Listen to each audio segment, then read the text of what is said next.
नमस्कार दोस्तों, एक बार फिर से स्वागत है आपका एक और नए लाइव सेशन में। कैसे हैं आप? आशा करते हैं कि आप सभी बहुत अच्छे हैं, स्वस्थ हैं और अपने लक्ष्य की ओर निरंतर बढ़ते जा रहे हैं। और उसी क्रम में एक और बेहतरीन प्यारा सेशन आप सबके साथ डिस्कस करते हैं।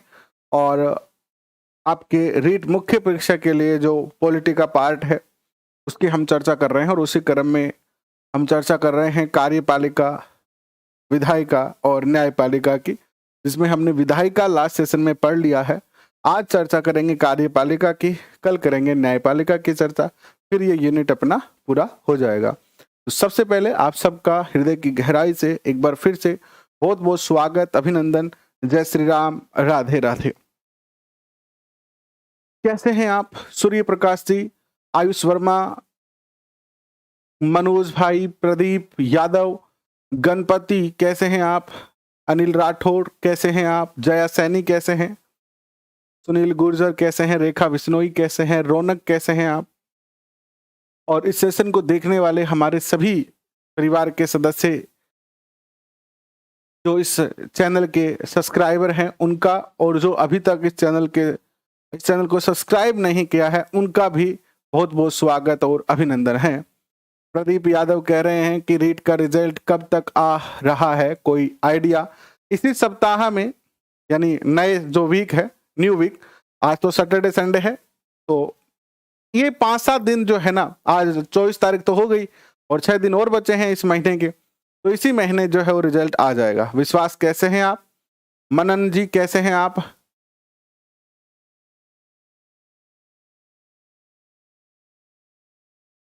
तो चलिए करते हैं शुरुआत आज के सेशन की और चर्चा करते हैं कार्यपालिका की। ये जो टॉपिक हम पढ़ रहे हैं, हर टॉपिक जब भी मैं शुरू करता हूं तो आपको पहले बता देता हूं कि हम कहां से पढ़ रहे हैं। तो ये जो टॉपिक हम पढ़ रहे हैं वो NCERT class 11th chapter number 4 हम डिस्कस कर रहे हैं। चैप्टर नंबर 5 हमने कर लिया है, विधायिका हमने जो है वो पढ़ लिया है, और आज हम चैप्टर नंबर 4 पढ़ रहे हैं ना। पहले हमें कार्यपालिका पढ़ना चाहिए था, लेकिन हमने पहले विधायिका पढ़ लिया, ठीक है, क्योंकि विधायिका क्या करती है? कानून बनाती है। आज हम चर्चा करेंगे कार्यपालिका की। किसकी करेंगे? कार्यपालिका की चर्चा करेंगे। देखिए, बिल्कुल नॉर्मलाइजेशन होगा, 100% होगा। अब नॉर्मलाइजेशन में आपको कितना फायदा मिल रहा है? 2 नंबर का मिलेगा कि 5 का मिलेगा कि 10 का मिलेगा, ये एक अलग विषय है। बाकी जहां पर भी एक से ज्यादा पेपर होते हैं एक ही एग्जाम के लिए, एक ही परीक्षा, एक ही भर्ती के लिए, अगर एक से ज्यादा पेपर होते हैं तो वहां ये नॉर्मलाइजेशन वाला कार्य जो है वो निश्चित तौर पर जो है होता ही है। तो ये बात जितने भी बच्चे अपने मन में किसी प्रकार का कोई कंफ्यूजन लेके बैठे हैं कि नॉर्मलाइजेशन होगा कि नहीं होगा, क्या होगा, तो बिल्कुल वो अपने आप को आराम से कह सकते हैं कि ऑल इज वेल, नॉर्मलाइजेशन होगा, 100% होगा। बिल्कुल आप टेंशन ना ले, ठीक है? बिल्कुल भी आपको घबराने की जो है वो जरूरत नहीं है। नॉर्मलाइजेशन निश्चित तौर पर होगा। अब चर्चा करते हैं। देखिए, अगर आप इन सारे सेशन की पीडीएफ फाइल डाउनलोड करना चाहते हैं, आप टेलीग्राम पे ज्वाइन करें। ये टेलीग्राम चैनल है हमारे, इनमें से किसी भी चैनल को ज्वाइन करेंगे आप जो है वो ज्वाइन कर सकते हैं पीडीएफ के लिए। और बिल्कुल भी आपको किसी प्रकार का शुल्क नहीं देना है, कोई आपकी फीस नहीं होगी वहां पर, किसी प्रकार का आपका कोई पैसा जो है वो नहीं लगने वाला है। किसके लिए? पीडीएफ फाइल के लिए, ठीक है? अब देखिए, हमने चर्चा की थी कि भारत के अंदर जो व्यवस्था है वो जो है वो शासन किस प्रकार से होता है। शासन के लिए जो है एक कार्यपालिका की आवश्यकता है भारत में, यानी कार्यपालिका होता है एक होती है विधायिका, जिसको हमने लास्ट सेशन में पढ़ा था। थोड़ा सा बेसिक आपको बता देता हूं, बेसिक पता चल जाएगा, आगे की चीज आपके लिए आसान हो जाएगी। एक होती है इसमें न्यायपालिका, न्यायपालिका, ठीक है? भारत में जो शासन व्यवस्था है इसको हम इस तरीके से जो है वो 3 भागों में ये जो है वो बटी हुई है। पहले बात की थी हमने, लास्ट सेशन में हमने पढ़ा था, वहीं से आपके पूर्व ज्ञान का उपयोग करते हुए इस सेशन की शुरुआत करते हैं। विधायिका का कार्य है विधि बनाना। विधायिका का कार्य क्या है? विधि निर्माण। विधि कह लीजिए या कह लीजिए कानून, कानून बनाना या कानून का निर्माण करना। जो विधि का निर्माण करती है या जो कानून का निर्माण करती है वो ही क्या कहलाती है? विधायिका कहलाती है। जो विधि या कानून का निर्माण करती है वो ही क्या कहलाती है? विधायिका कहलाती है। इसमें किसी को कोई डाउट है? इस बात पे किसी को कोई डाउट है कि, एक सेकंड रुको, थोड़ा सी ब्राइटनेस ज्यादा हो रही है शायद, है ना? नहीं, एक बार बताओ, आप प्रॉपर तरीके से देख पा रहे हैं क्या? प्रॉपर तरीके से दिख रहा है आपको? किसी प्रकार की कोई समस्या है तो कमेंट करके बताएं।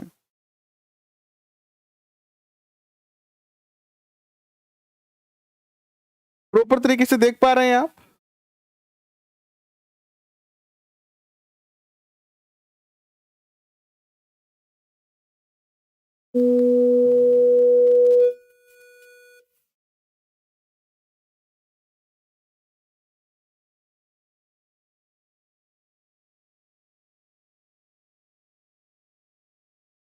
प्रॉपर तरीके से देख पा रहे हैं? एक बार कमेंट करके बताएं आप। जनता का जनता के लिए और जनता द्वारा शासन लोकतंत्र है। ये लोकतंत्र की बात हम नहीं कर रहे हैं, लोकतंत्र की बात तो हमने संविधान में कर ली है। ठीक है, प्रॉपर तरीके से देख पा रहे हैं, किसी को कोई दिक्कत नहीं है। मुझे ऐसे लगा कि सही नहीं दिख रहा है शायद, है ना? चलो, सही दिख रहा है। हमने लास्ट सेशन में पढ़ा कि जो विधि का निर्माण करती है वो क्या कहलाती है? विधायिका कहलाती है। अर्थात विधायिका का कार्य क्या है? कानून बनाना। इस बने हुए कानून को लागू कौन करेगा? लागू कौन करेगा? भाई, विधायिका का काम तो क्या है? विधायिका का काम तो क्या है? कानून बनाना है। विधायिका ने कानून बना दिया संसद में, राष्ट्रपति ने उस पर हस्ताक्षर कर दिए हैं। अब इस कानून को लागू करना प्रैक्टिकली तौर पर किसका कार्य है? कार्यपालिका का कार्य है। और कार्यपालिका में कौन आते हैं? ठीक है, कार्यपालिका का कार्य क्या है? विधि या कानून, विधि या कानून को लागू करना। कई बार मान लीजिए कोई ऐसा व्यक्ति होता है, जैसे हमारी संसद में हाल में अग्निवीर नामक योजना आई, इससे पहले जो है वो धारा 370 हटाई गई, ट्रिपल तलाक हुआ। ऐसे बहुत सारे कानून हमारे जो है वो संसद में बने।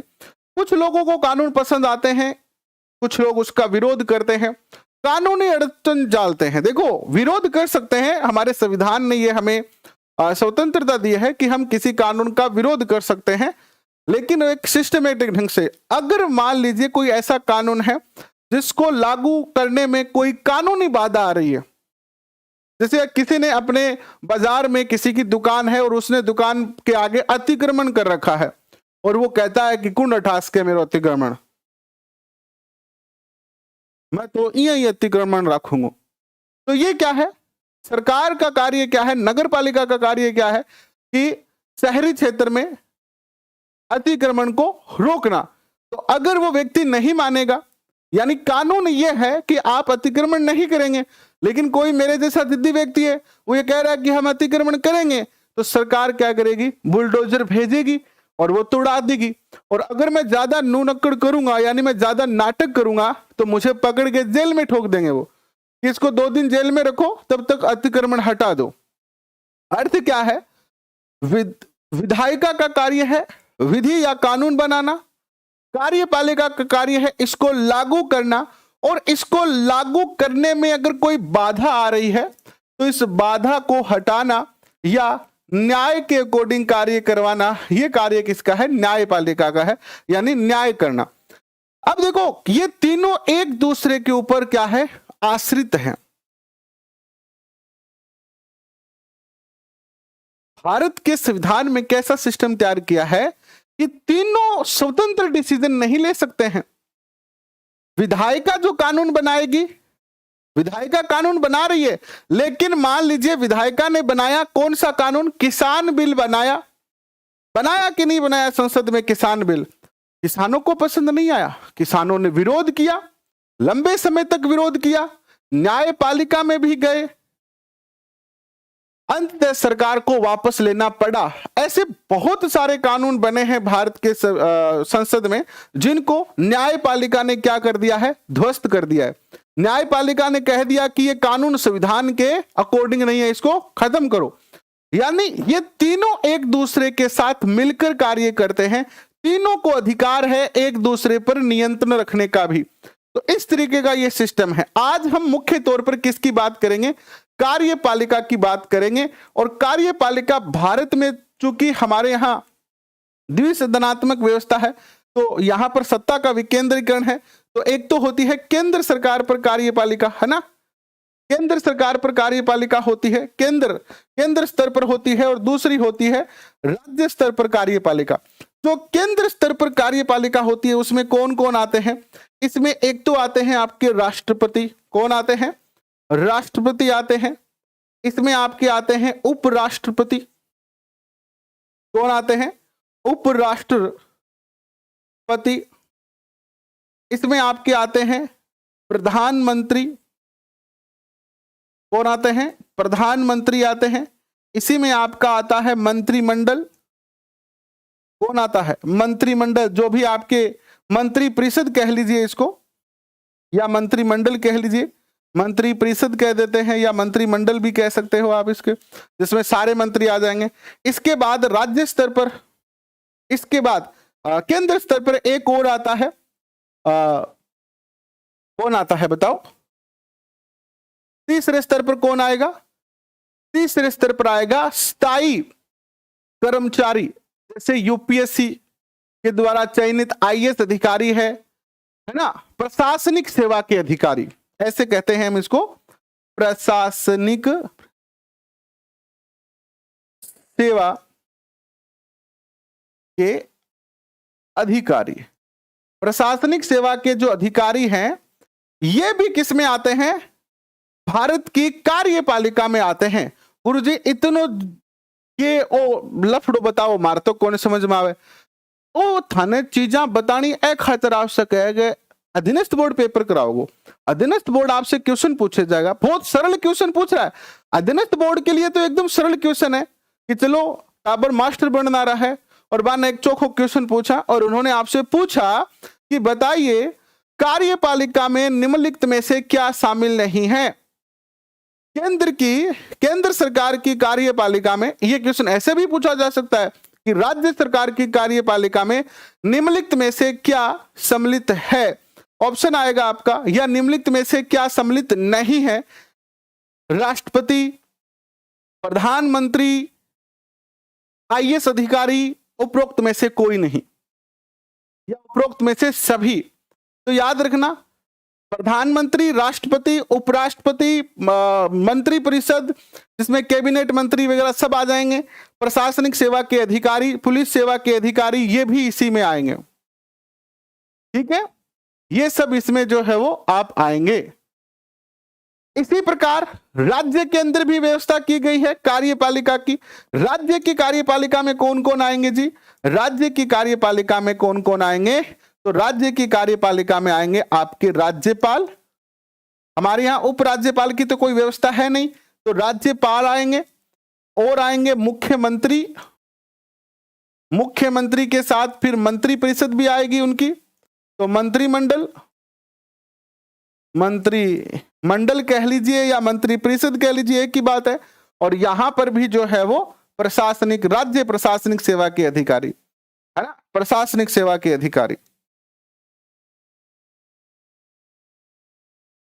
प्रशासनिक सेवा के अधिकारी, जैसे आरएस, आईएएस, ये सब आ जाएंगे।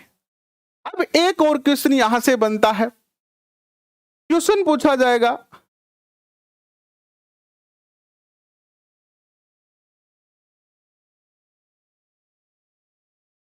जानकारी बाद में निकालते रहना। आज अगर जानकारी निकालने का प्रयत्न करोगे, मैं पहले भी बहुत सारे सेशन में कह चुका हूं आपको कि यह समय जानकारी निकालने का नहीं है, यह समय तो अपनी पहचान बनाने का है। पहले पहचान तो बनाओ ताकि लोग जाने। आज आप जानकारी निकालने का प्रयत्न कर रहे हैं, जबकि अपनी कोई पहचान नहीं है, अपनी कोई पहचान नहीं है। पहले पहचान बनाओ, फिर लोग आपको जानेंगे भी, आपको पहचानेंगे भी। तो ये तो समय पहचान बनाने का है भाई। तो क्यों जानकारी में लिप्त हो आप, क्यों जानकारी निकालने का प्रयत्न कर रहे हो कि कौन आपको जानता है, कौन नहीं जानता। इससे अच्छा रजिस्टर लेके नोट्स बना लो, ताकि कोई जानकारी, कोई पहचान बने आपकी। क्वेश्चन कैसे पूछा जाएगा कि निम्नलिखित में से कौन सा कार्यपालिका का स्थायी सदस्य होता है। निम्नलिखित में से कौन सा कार्यपालिका का स्थायी सदस्य होता है। मैं आपको ऑप्शन देता हूं, राष्ट्रपति, उपराष्ट्रपति, प्रधानमंत्री और आईएएस अधिकारी। बताएं क्या ऑप्शन होगा। क्वेश्चन यह है कि निम्नलिखित में से कौन कार्यपालिका का स्थायी सदस्य होता है। ऑप्शन नंबर 1 राष्ट्रपति, ऑप्शन नंबर 2 उपराष्ट्रपति, ऑप्शन नंबर 3 प्रधानमंत्री, ऑप्शन नंबर 4 आईएएस अधिकारी। बताइए इसमें से कौन है जो कार्यपालिका का स्थायी सदस्य होता है। तो आप कहेंगे कि गुरुजी इसका जो स्थायी सदस्य होता है वो तो आईएएस अधिकारी होता है। आईएएस अधिकारी कैसे होता है? क्योंकि आप सब जानते हैं कि चाहे राष्ट्रपति हो, चाहे उपराष्ट्रपति हो, चाहे प्रधानमंत्री हो, चाहे मंत्रिमंडल में मंत्री हो, इन सबका कार्यकाल कितना होता है? कार्यकाल इनका 5 वर्ष होता है।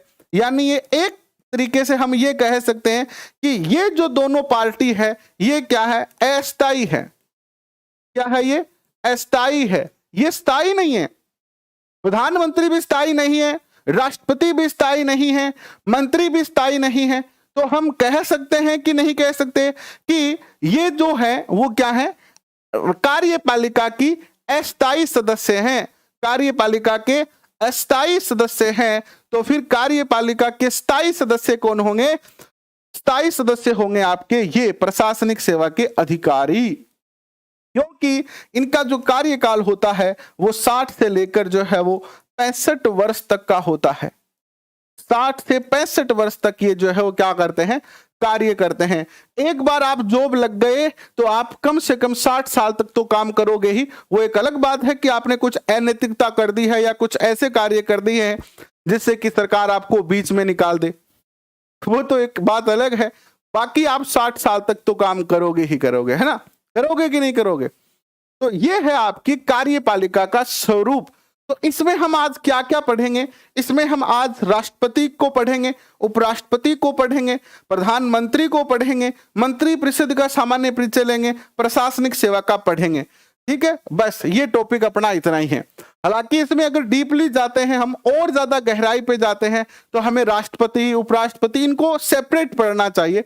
लेकिन चूंकि ये टॉपिक एनसीईआरटी से लिया गया है और हमसे 1 या 2 क्वेश्चन पूछे जाएंगे, तो हम एनसीईआरटी से टॉपिक उठा है, इसीलिए हम एनसीईआरटी से ही क्या कर रहे हैं? इस टॉपिक को डिस्कस कर रहे हैं। एनसीईआरटी कक्षा 11 राजनीति विज्ञान चैप्टर नंबर 4 नोट कर लीजिए। जिसको देखना है वो जाके जो है चैप्टर नंबर 4 में देख सकते हैं। और अगर सेशन पसंद आ रहा है तो अपने दोस्तों के साथ शेयर कर सकते हैं। कार्यपालिका का अर्थ है व्यक्तियों के उस समूह से जो नीतियों, नियमों, कायदे कानूनों को संगठन में लागू करते हैं। कुछ चीजें एनसीईआरटी में कम थी। एनसीईआरटी में धाराएं जो थी वो 2-3 ही लिखी हुई थी, तो हमने कुछ धाराएं एक्स्ट्रा जोड़ी है और एनसीईआरटी के चैप्टर को नोट्स के रूप में आपके सामने रखा है, न कि चैप्टर के रूप में रखा है। ठीक है, एनसीईआरटी के चैप्टर के नोट्स बना के मैं आपके सामने रख रहा हूं ताकि आपको नोट्स ना बनाना पड़े और आप सीधे ही इसको जो है याद कर लो। जैसे 2 तरीके हैं, एक तो सीधे बुक को उठा के आपको पढ़ा दी जाए कि ये कक्षा 11 का चैप्टर नंबर 4 है। एक कक्षा 11 के चैप्टर नंबर 4 के फिर से नोट्स बना के आपके सामने रखे जाए, तो हम फिर से नोट्स बना के आपके सामने जो है वो रख रहे हैं। तो देखिए, कार्यपालिका का अर्थ है व्यक्तियों के उस समूह से जो नीतियों, नियमों, कायदे कानूनों को संगठन में लागू करते हैं। सरकार का वह अंग, दूसरी बात समझिएगा, सरकार का वह अंग जो विधायक द्वारा या विधायिका विधायिका द्वारा स्वीकृत नीतियों और कानूनों को लागू करने के लिए उत्तरदायी होता है, कार्यपालिका कहलाता है। तीसरे तरीके से समझ लीजिए कि संसद द्वारा पारित नियमों कानूनों का निष्पादन करने वाला विभाग कार्यपालिका कहलाता है। पहला क्वेश्चन आपके मन में आएगा, कार्यपालिका कौन है? मैंने आपको वैसे तो बेसिक समझा दिया है कि विधि द्वारा बनाए या विधि को लागू करने वाली संस्था कार्यपालिका कहलाती है। विधि को लागू करने वाले कार्यपालिका कहलाते हैं। नेक्स्ट देखिएगा, जो बच्चे यहां पर केवल बातें करने आए हैं ब्लॉक कर दिया जाएगा।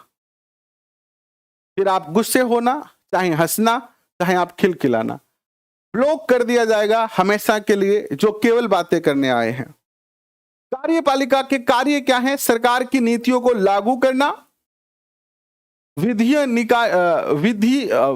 निकायों द्वारा बनाए गए कानून को अमल में लाना, कार्यपालिका कानून निर्माण प्रक्रिया में सरकार की सहायता करना, कार्यपालिका राज्यों के साथ संबंधों का संचालन करती है, विभिन्न प्रकार की संधियां और समझौतों का निष्पादन करना, सभी देशों के राज्यों का अध्यक्ष देश की सशस्त्र सेना का सर्वोच्च कमांडर होता है। हमारे देश के अंदर राष्ट्रपति जो है तीनों सेनाओं का क्या है? सर्वोच्च कमांडर है कि नहीं है? नेक्स्ट देखिएगा, कार्यपालिका भारत में दो तरीके से हम देख सकते हैं। कार्यपालिका एक तो होती है सामूहिक नेतृत्व के सिद्धांत वाली कार्यपालिका, हो सकता है कि अक्सर आपको ना दिख रहे हो बट पीडीएफ में आपको दिखेंगे, ठीक है, पीडीएफ में आपको दिखेंगे। एक तो होती है सामूहिक नेतृत्व वाली कार्यपालिका, एक होती है एक व्यक्ति के नेतृत्व वाली कार्यपालिका। सामूहिक जो नेतृत्व वाली कार्यपालिका है उसे कहते हैं संसदीय कार्यपालिका। इसको दो भागों में बांटा गया है, एक तो संसदीय और दूसरी होती है अर्ध अध्यक्षात्मक कार्यपालिका। पहले बात करते हैं कि सामूहिक नेतृत्व वाली संसदीय कार्यपालिका में क्या होता है? सरकार के प्रमुख को आमतौर पर प्रधानमंत्री कहते हैं। भारत में है कि नहीं है? ये प्रधानमंत्री है, ठीक है। यह विधायिका में बहुमत दल के नेता होते हैं, ठीक है। यह विधायिका के प्रति जवाबदेह होता है, ये भी ठीक है। देश के प्रमुख इसमें से कोई भी हो सकता है, जैसे कि राजा या राष्ट्रपति, है ना। संवैधानिक राजतंत्र, संघीय राजतंत्र, औपचारिक शासन। दूसरा होता है अर्ध अध्यक्षात्मक, इसमें राष्ट्रपति देश का प्रमुख होता है, प्रधानमंत्री सरकार का प्रमुख होता है। अब आपसे एनसीईआरटी क्वेश्चन पूछेगी, यानी जो अधीनस्थ बोर्ड पेपर बनाएगा वो आपसे क्वेश्चन पूछेगा इसी एनसीईआरटी के चैप्टर के आधार पर कि बताइए भारत में किस तरह की व्यवस्था है, भारत में कार्यपालिका किस प्रकार की है। तो ऑप्शन में आएगा संसदीय कार्यपालिका है, अध्यक्षात्मक कार्यपालिका है, अर्ध अध्यक्षात्मक कार्यपालिका है, या उपरोक्त तीनों प्रकार की कार्यपालिका है। तो बताइए भारत में किस प्रकार की कार्यपालिका है? भारत में किस प्रकार की कार्यपालिका है, बताएं। भारत में किस प्रकार की कार्यपालिका है?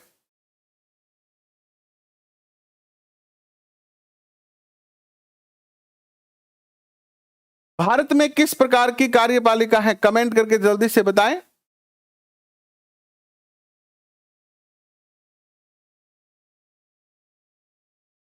भारत में जो कार्यपालिका है वो किस प्रकार की है?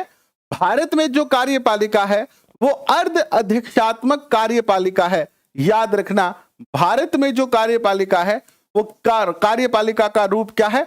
अर्ध अध्यक्षात्मक है। सामूहिक नेतृत्व के सिद्धांत पर आधारित अर्ध अध्यक्षात्मक कार्यपालिका है, जिसमें देश का सर्वोच्च व्यक्ति तो होता है राष्ट्रपति, और शासन का जो सर्वोच्च अधिकारी होता है वो होता है प्रधानमंत्री। शासन का सर्वोच्च अधिकारी कौन होता है? प्रधानमंत्री होता है, ठीक है। कमेंट के जवाब किसी ने नहीं दिए।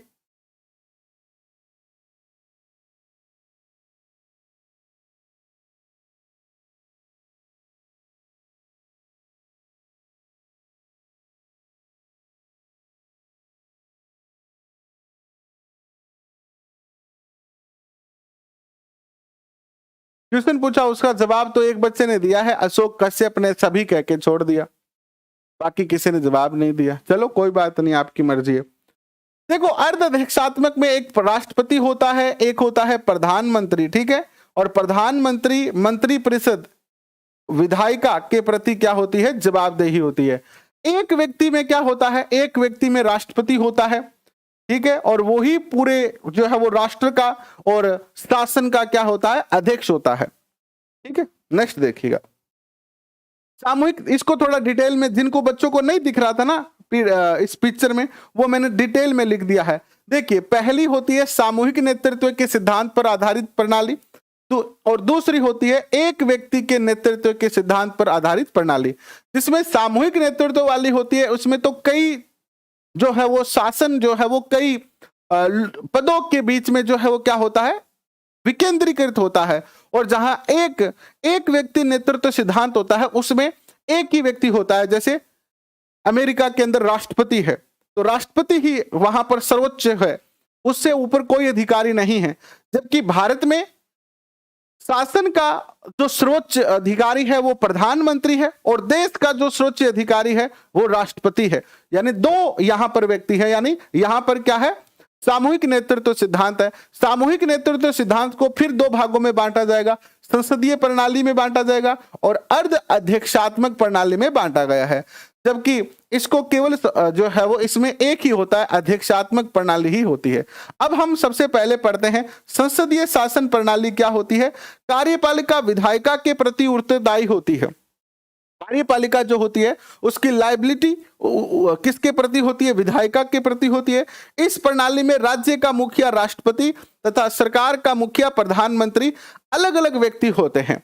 राज्य का यहाँ क्या अर्थ है, राज्य का अर्थ यहाँ पर देश से लिया गया है कि देश का जो मुखिया होता है वो राष्ट्रपति होता है और जो सरकार का मुखिया होता है वो प्रधानमंत्री होता है। ठीक बात है ये भी। इसके बाद भारत में संसदीय व्यवस्था में राष्ट्रपति नाम मात्र की कार्यपालिका है। भारत में आप सब जानते हैं राष्ट्रपति जो है वो नाम मात्र का होता है, यानी राष्ट्रपति के पास कोई ज्यादा शक्तियां नहीं होती है। राष्ट्रपति केवल नाम मात्र का क्या होता है। जैसे मैंने जब 2022 में मैं आपको पढ़ा रहा था यही टॉपिक, तो मैंने बताया था कि राष्ट्रपति की स्थिति कैसी होती है देश में। जैसी स्थिति 70-80 साल का होने के बाद घर में दादाजी की होती है। दादाजी को घर के बाहर यानी बाहर वाले रूम में एक खाट डाल दी जाती है, वहीं पर उनको भोजन मिलता है, वहीं पर उनको पानी मिलता है और हर डिसीजन में हम पूछेंगे दादाजी से कि दादाजी वो काम करा, दादाजी वो काम करा, लेकिन चलाएंगे अपनी, पूछेंगे दादाजी से। तो इसी प्रकार जिस तरीके से हमारे घर में दादाजी की स्थिति होती है वैसे ही देश में राष्ट्रपति की स्थिति होती है। और जिस तरह हमारे घर में पिताजी की स्थिति होती है, प्रधानमंत्री कौन है, घर के पिताजी, उसी प्रकार जो है वो देश में प्रधानमंत्री होते हैं। आशा करता हूं कि अब आपको समझ में आया होगा। नेक्स्ट देखिएगा, संसद क्या कहा है। भारत में संसदीय व्यवस्था में राष्ट्रपति नाम मात्र की कार्यपालिका है तथा प्रधानमंत्री तथा उसका मंत्रिमंडल वास्तविक कार्यपालिका है। संसदीय प्रणाली में प्रधानमंत्री देश की शासन व्यवस्था का सर्वोच्च प्रधान होता है। हालांकि संविधान के अनुसार राष्ट्र का सर्वोच्च प्रधान क्या होता है, राष्ट्रपति होता है। एक होती है अध्यक्षात्मक शासन प्रणाली। इसमें क्या होता है, लोकतांत्रिक शासन व्यवस्था की अध्यक्षात्मक शासन प्रणाली में प्राय राज्य का एक प्रमुख यानी राष्ट्र अध्यक्ष या सरकार और कार्यपालिका का अध्यक्ष एक ही होता है। यानी देश का प्रमुख और सरकार का प्रमुख दोनों ही क्या होते हैं, एक ही होते हैं। ठीक है,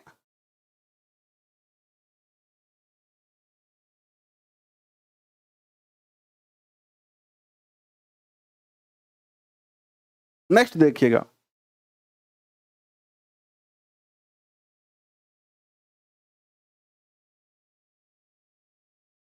नेक्स्ट क्या कहता है आपसे। अध्यक्षात्मक शासन प्रणाली में कार्यपालिका अपनी लोकतांत्रिक वैधता के लिए विधायिका पर निर्भर नहीं होती है। इसको ज्यादा पढ़ने की जरूरत नहीं, अपने तो देश का ही पढ़ना है, तो अपने देश में तो जो प्रणाली है वो अपने पढ़ ली है।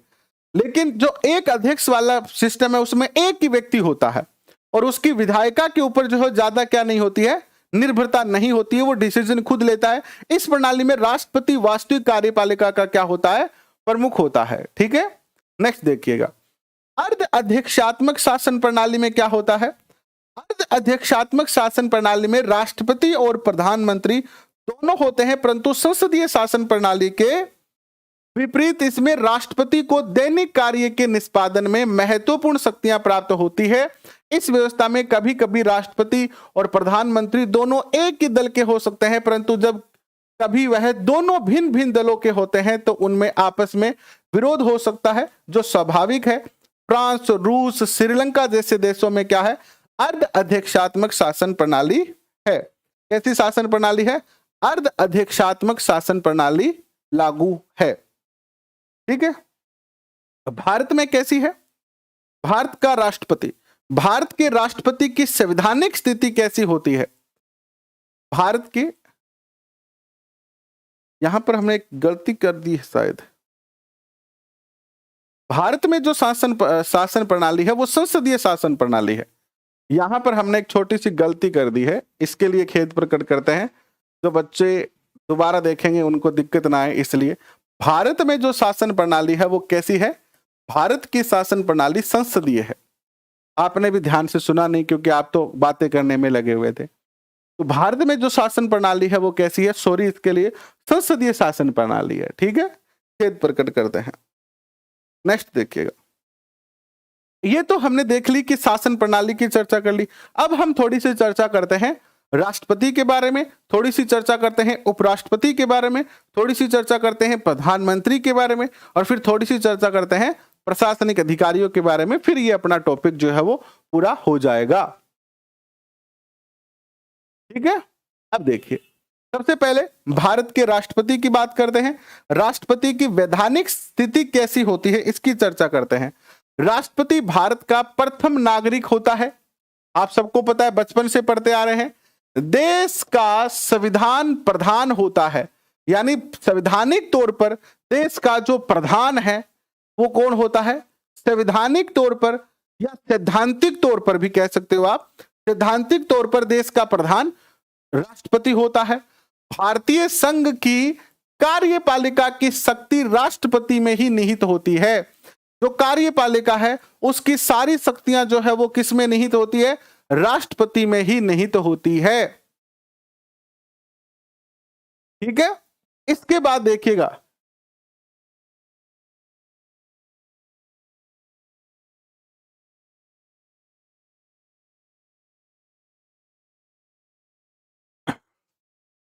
अनुच्छेद 52 में राष्ट्रपति पद का प्रावधान किया गया है। कौन सा अनुच्छेद है जिसमें राष्ट्रपति पद की चर्चा की गई है? अनुच्छेद 52 में की गई है, याद रखना आप। इसके बाद राष्ट्रपति राष्ट्र का अध्यक्ष होता है। क्वेश्चन पूछा जाएगा, राष्ट्र का अध्यक्ष कौन होता है? आप कहोगे राष्ट्रपति। तो सरकार का अध्यक्ष कौन होता है? सरकार का अध्यक्ष कौन होता है? सरकार का अध्यक्ष होता है प्रधानमंत्री। कौन होता है? पीएम, प्रधानमंत्री होता है। भारत में संसदीय व्यवस्था को अपनाया गया है क्योंकि मंत्रिपरिषद लोकसभा के प्रति उत्तरदायी होती है। अतः राष्ट्रपति नाम मात्र की कार्यपालिका है तथा प्रधानमंत्री एवं उसका मंत्रिमंडल क्या है? वास्तविक कार्यपालिका है। फिर से समझ लेना, भारत में किस प्रकार की कार्यपालिका है? भारत में संसदीय व्यवस्था को अपनाया गया है। इसीलिए जो राष्ट्रपति होता है वो क्या है? नाम मात्र का कार्यपालिका में आता है। ठीक है, नाम मात्र के रूप में ही कार्यपालिका में आता है ये। बाकी ये किस में आता है? विधायिका में आता है। किस में आता है राष्ट्रपति? विधायिका में ज्यादा एक्टिव आता है ये। कार्यपालिका में ये नाम मात्र का ही क्या है? सदस्य है। और जो प्रधानमंत्री और उसका जो मंत्रिमंडल होता है वो ही क्या है? वास्तविक कार्यपालिका है। क्या है? वास्तविक कार्यपालिका है। नेक्स्ट देखिएगा, एक राष्ट्रपति बनने के लिए योग्यता क्या है? तो योग्यता जो दी गई है वो अनुच्छेद 58 में दी गई है। ठीक है, भारत का नागरिक होना चाहिए, आयु 35 वर्ष होनी चाहिए, लोकसभा का सदस्य निर्वाचित किए जाने की योग्यता होनी चाहिए। एक व्यक्ति जो लोकसभा का सदस्य बनने के योग्य है वो प्रधानमंत्री बनने के भी योग्य होता है। ठीक है, चुनाव के समय लाभ का पद पर वो काम करने वाला नहीं होना चाहिए, किसी प्रॉफिट वाले पद पर वो काम नहीं करने वाला होना चाहिए। ठीक है, लेकिन राष्ट्रपति, उपराष्ट्रपति, राज्यपाल संघ व राज्य के मंत्री लाभ के पद पर नहीं माने जाते हैं, अतः उन्हें राष्ट्रपति पद के उम्मीदवार बनाया जा सकता है। ठीक है, कोई राज्यपाल है जैसे, और राज्यपाल का नॉमिनेशन हो जाता है किसमें, राष्ट्रपति के पद पर, तो उनको जो है राष्ट्रपति बनाया जा सकता है।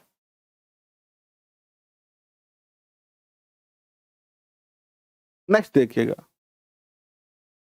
इसके बाद देखिएगा निर्वाचन की प्रक्रिया क्या होती है। राष्ट्रपति का निर्वाचन कैसे होता है, राष्ट्रपति का चुनाव अनुच्छेद 54 के अंदर जो है वो दिया गया है, जिसमें जो है वो एक निर्वाचन मंडल का गठन होता है।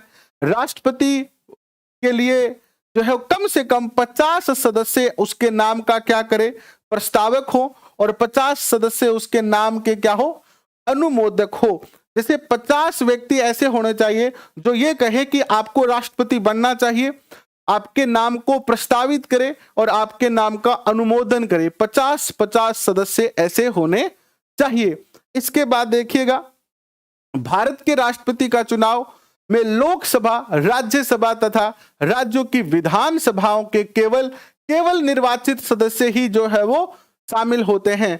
राष्ट्रपति के चुनाव में जो नॉमिनेटेड सदस्य होते हैं, जो मनोनीत सदस्य होते हैं, सॉरी, जो मनोनीत सदस्य होते हैं वो इसमें शामिल नहीं होते हैं। राष्ट्रपति के चुनाव में मनोनीत जो सदस्य होते हैं, जैसे राष्ट्रपति 12 सदस्यों को मनोनीत करता है, वो इसमें शामिल नहीं होंगे, केवल निर्वाचित सदस्य ही होंगे। ठीक है, किसके निर्वाचित सदस्य, राज्यसभा के, लोकसभा के और राज्य की विधानसभाओं के, ये सारे सदस्य जो है वो राष्ट्रपति के चुनाव में शामिल होंगे। 15,000 रुपए आपको बिल्कुल जमानत राशि जो है वो जमा करनी पड़ेगी। और इनका जो चुनाव होता है वो अनुच्छेद 55 में दी गई, अनुच्छेद 55 में दी गई जो चुनाव प्रणाली है, जिसका नाम है एकल संक्रमणीय मत पद्धति द्वारा समानुपातिक प्रणाली के आधार पर होता है।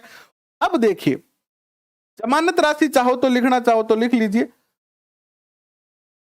जमानत राशि, कितनी राशि आपको जो है जमा करनी पड़ेगी, 15,000 रुपए। कितनी, 15,000 है क्या, 15,000 रुपए आपको जो है वो जमानत राशि जमा करानी पड़ेगी। ठीक है, ये भी लिख देते हैं। चलो, भारत के राष्ट्रपति के विशेष अधिकार क्या है।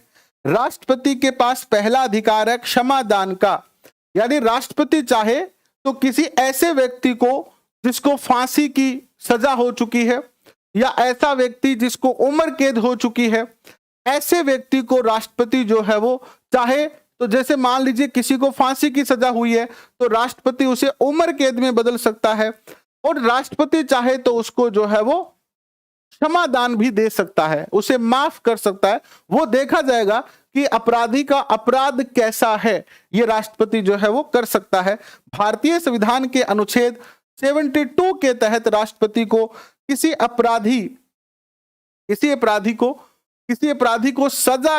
अपराधी की सजा को क्षमा करने, राष्ट्रपति को मृत्युदंड माफ करने का भी अधिकार होता है। एक तो सजा को क्षमा करने, कम करने, मृत्युदंड को माफ करने, इन सब का क्या होता है, अधिकार होता है। आनुपातिक गुप्त मतदान प्रणाली क्या होती है। जनरली मान लीजिए कि हमारे घर में 5 सदस्य हैं, और अगर हम चुनाव करते हैं, ठीक है, 2 सदस्य खड़े हो जाते हैं चुनाव में और 3 सदस्य वोटर हैं, ठीक है, तो जिसको ज्यादा वोट मिलेंगे वो जीत जाता है। लेकिन जनरली जो हमारी निर्वाचन प्रणाली होती है उसमें ज्यादा वोट वाला व्यक्ति जीतता है, लेकिन राष्ट्रपति के अंदर जो है वो देखा जाता है चुनाव में ये अनुपातिक प्रणाली है, तो इसमें अनुपातन कितने वोट मिले हैं आपको, इसके आधार पर जो है वो आप विजय होंगे या आप जो है वो हारेंगे, ये तय होता है। ठीक है,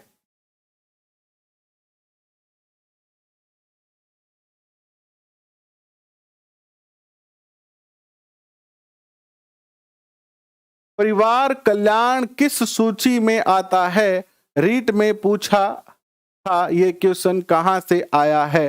परिवार कल्याण परिवार नियोजन है या परिवार कल्याण है, एक तरीके से तो परिवार कल्याण राज्य सूची का विषय है।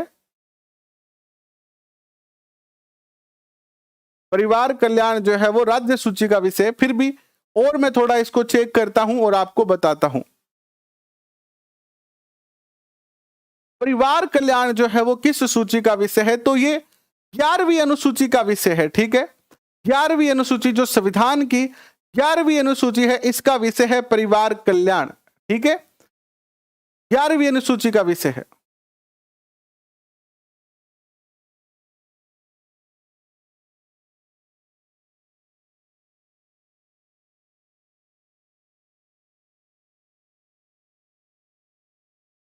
परिवार कल्याण जो है वो किस सूची का विषय है, 11वीं अनुसूची का विषय है।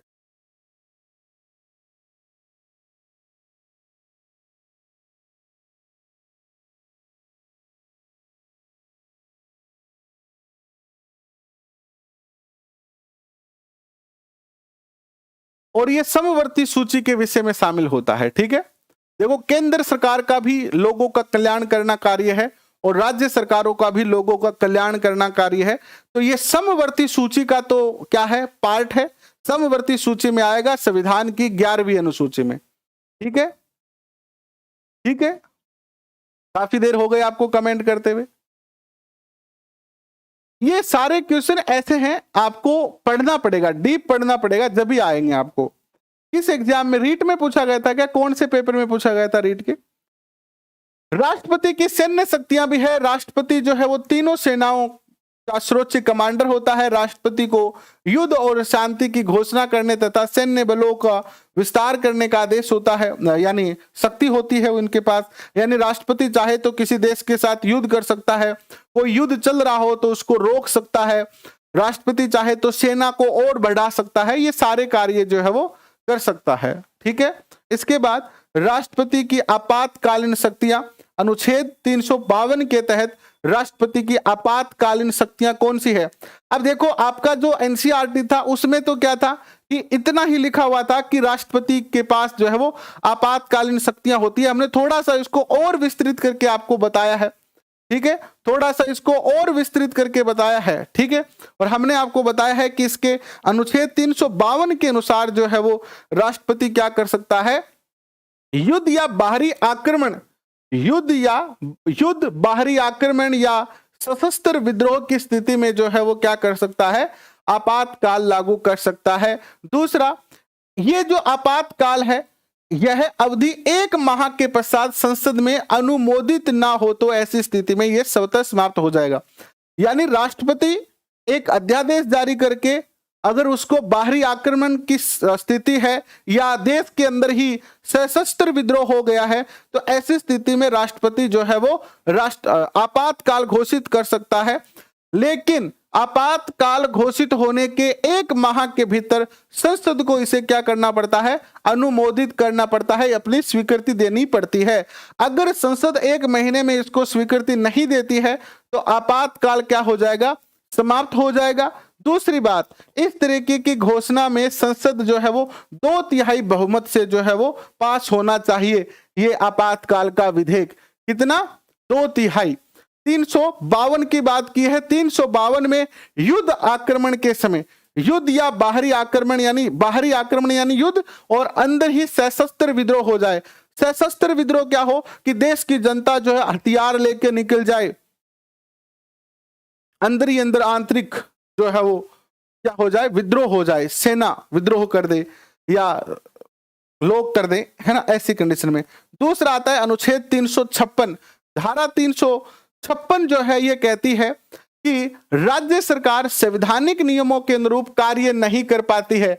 अगर कोई राज्य सरकार संवैधानिक नियमों के अनुरूप कार्य नहीं कर रही है, मान लीजिए राष्ट्रपति को ऐसा लगता है कि कोई राज्य सरकार जो है वो नियमों के अकॉर्डिंग राज्य का संचालन नहीं कर रही है, नियमों के अकॉर्डिंग जो है ये राज्य सरकारें जो है वो सत्ता को नहीं चला पा रही है, तो ऐसी कंडीशन में जो है वो राज्य सरकार के राज्य में क्या लग सकता है, राष्ट्रपति शासन लग सकता है।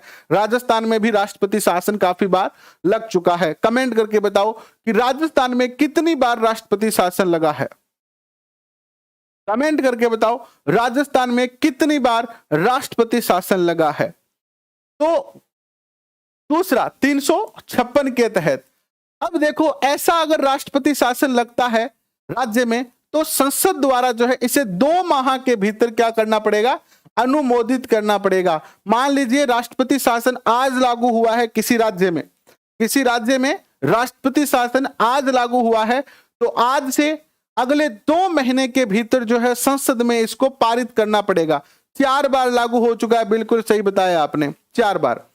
फिर आती है धारा 360। धारा 360 के अंतर्गत देश में आर्थिक संकट हो जाए, यानी देश के पास पैसे की कमी हो जाए, देश के पास अर्थव्यवस्था बिल्कुल छिन भिन हो जाए, देश आर्थिक संकट से गुजरा हो, जैसे अभी अभी श्रीलंका इसका सबसे बड़ा उदाहरण है।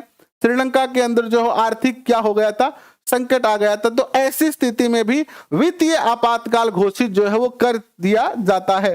भारत में वित्तीय आपातकाल अब तक कभी भी लागू नहीं हुआ है। भारत में वित्तीय आपातकाल अब तक कभी भी लागू जो है वो नहीं हुआ है। ठीक है, धारा 360 लागू नहीं हुई है। राष्ट्रपति के पास कुछ वीटो शक्तियां भी होती है, जैसे कि 3 प्रकार के वीटो पावर होते हैं। एक तो पूर्ण वीटो होता है। इस वीटो शक्ति के तहत राष्ट्रपति किसी विधेयक पर अपनी अनुमति नहीं देता है, अर्थात वह अनुमति को सुरक्षित रख लेता है। ठीक है, जैसे राष्ट्रपति के पास कोई विधेयक पास होके आता है, राष्ट्रपति उस पर अनुमति नहीं देता है, तो इस तरीके के इसको क्या कहते हैं, पूर्ण वीटो है ये। दूसरा है निलंबित वीटो। मान लीजिए राष्ट्रपति के पास कोई जो है वो विधेयक आता है संसद में, तो राष्ट्रपति उसको पुनर्विचार के लिए भेज सकता है। जैसे कोई बिल बन के आया कि भाई जो है वो ये कानून है कि हर साल जो है वो, यानी सरकार को ऐसा करना चाहिए, जैसे हमारे यहाँ शिक्षा मंत्रालय है, हमारे यहाँ परिवहन मंत्रालय है, इसी तरीके से एक भर्ती मंत्रालय होना चाहिए, है ना, गवर्नमेंट जॉब भर्ती मंत्रालय या गवर्नमेंट जॉब मंत्रालय, जिसका कार्य क्या होना चाहिए कि हर विभाग में ये निश्चित होना चाहिए। जैसे यूपीएससी और आरएस की अगर आप देखोगे, यूपीएससी की हर साल वैकेंसी निश्चित है, चाहे वैकेंसी कम आए। यूपीएससी में ज्यादा पोस्ट नहीं आती है, ऐसे 20-20, 30-30 हजार नहीं आती है, लेकिन आती है उतनी निश्चित आती है कि हर साल इतनी पोस्टें आनी है। इसी प्रकार हर विभाग में, चाहे शिक्षा विभाग हो, परिवहन विभाग हो, कोई भी विभाग हो, उसमें निश्चित होना चाहिए कि हर साल इतने पदों की भर्ती होगी। मान लीजिए कोई ऐसा कानून बनाया जाता है संसद में और राष्ट्रपति के पास भेजा जाता है, तो राष्ट्रपति को अगर वो पसंद नहीं आता है या राष्ट्रपति उससे सहमत नहीं होता है, तो राष्ट्रपति उसे पुनर्विचार के लिए लौटा सकता है, लेकिन राष्ट्रपति इसको मना नहीं कर सकता है। राष्ट्रपति क्या करेगा, पुनर्विचार के लिए लौटाएगा, संसद उसको फिर से पास करके भेज देगी, तो राष्ट्रपति को क्या करना पड़ेगा, हस्ताक्षर करने पड़ेंगे। यानी राष्ट्रपति के पास जो है वो किसी विधेयक को रोकने की शक्ति नहीं है, राष्ट्रपति केवल उसको कुछ समय के लिए पुनर्विचार के लिए भेज सकता है। तीसरा आता है पॉकेट वीटो पावर, यानी पॉकेट यानी जेब। ये कैसा होता है, इसमें इस वीटो शक्ति के तहत राष्ट्रपति किसी विधेयक को अनिश्चित काल के लिए अपने पास सुरक्षित रख सकता है।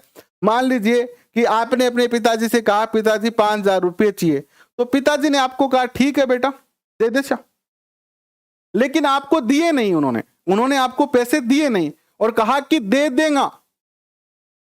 आपने 1 दिन वेट किया, 2 दिन वेट किया, यहाँ करता करता वेट करता रहे थे और पिताजी धन पैसा दिया को नहीं। तो राष्ट्रपति क्या करता है, कोई विधेयक जब उनके पास आता है और राष्ट्रपति चाहता है कि मैं इसको पास नहीं करूंगा, तो राष्ट्रपति अपने पास उसको रख लेता है। अब कितने समय तक राष्ट्रपति किसी विधेयक को अपने पास रोक सकता है, बताओ? राष्ट्रपति कितने समय तक, एक क्वेश्चन पूछा जाएगा आपसे कि राष्ट्रपति के पास अगर कोई विधेयक जाता है हस्ताक्षर के लिए, तो राष्ट्रपति उस विधेयक को कितने समय के लिए अपने पास रोक सकता है? 1 माह के लिए, 6 माह के लिए, 1 वर्ष के लिए, या अनिश्चित कालीन समय तक? बताएं, कमेंट में उत्तर बताएं कि अगर हाँ, अगर किसी राष्ट्रपति के पास इस तरीके का विधेयक आता है तो कितने समय तक रोक सकता है? 1 माह, 6 माह, 1 वर्ष या अनिश्चित काल? तो अनिश्चित काल तक रोका जा सकता है। ज्ञानी जैल सिंह के समय ऐसा हुआ है। बिल्कुल सही कह रहे हैं आप। नेक्स्ट देखिए,